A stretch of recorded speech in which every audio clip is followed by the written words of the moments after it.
So this project started actually as a collaboration between myself and Morris Agabi, who's a professor in life sciences at the Nelson Mandela African Institute for Science and Technology. I had invited Morris as well as the key leadership team at the Nelson Mandela to Penn State. We hosted them.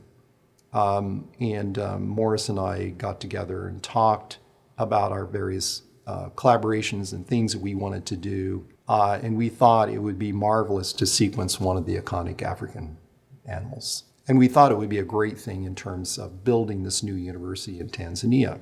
Turns out that the lion had been sequenced.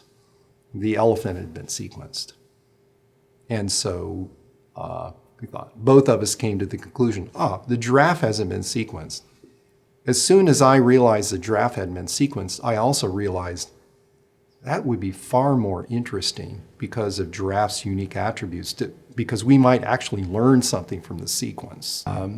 What's behind that unusual aspect of giraffe, which is its very long legs and iconic long neck. What's behind that? No other organism has to pump blood 2 meters to its brain. So in order to do that, giraffe had to modify its cardiovascular system pretty substantially. So it has to have a very high blood pressure and a turbocharged heart to get the blood up to the brain. So we identified essentially 70 genes that show what we call multiple signs of adaptation in giraffe as compared to okapi and other mammals. So what we think has occurred then is giraffe evolved a long neck, which occurred roughly over a 15 to 20 million year period. That as its neck extended out, its cardiovascular system was also changing in tandem. And that some of the same genes were actually controlling both processes in concert.